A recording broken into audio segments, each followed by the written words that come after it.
உணவே மருந்து. பனங்கிழங்கு புற்று நோயை கட்டுப்படுத்தும் திறன் கொண்டது. முட்டைக்கோஸ் சாறை எடுத்து முகத்தில் தடவினால் முகச்சுருக்கம் மறையும். ஆலம்பிழுதை சுட்டு சாம்பலாக்கி நல்லெண்ணெயில் குழைத்து தடவினால் அக்கி குணமாகும். வசம்புதுண்டு ஒன்றை வாயில் அடக்கிக் கொண்டால் தொண்டைக்கட்டு சரியாகும்.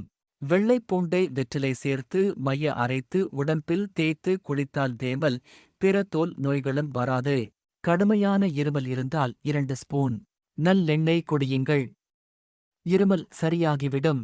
வெங்காயத்தை நெய் விட்டு வதக்கி சாதத்துடன் சாப்பிட்டால் நல்ல தூக்கம் வரும். உணவுடன் முள்ளங்கி கீரையை அடிக்கடி சாப்பிட்டு வந்தால் கண் எரிச்சல் குணமாகும்.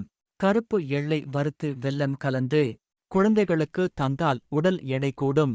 சீரகத்தை எருமைப்பால் விட்டு அரைத்து பருக்கள் மேல் பூசினால் பரு உதிர்ந்துவிடும்.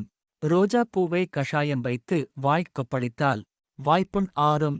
2, 3 வெள்ளை பூண்டு பற்களை மென்று தின்றால் வயிற்று வலி தீரும். சுக்கை அரைத்து நெற்றியில் பற்று போட லேசான அனலில் காட்டி மூக்கில் உறிஞ்சினால் மூக்கில் நீர் சொட்டுவது நிற்கும். புதினாவை காய வைத்து பொடி செய்து கொண்டு அதனுடன் உப்பு கலந்து பல் தேய்த்தால் பல்வலியும் வாய் நாற்றமும் போய்விடும். கோழி முட்டையின் மஞ்சள் கருவை பெருங்காயத்துடன் கலந்து சாப்பிட்டால் வறட்டு இருமல் நிற்கும்.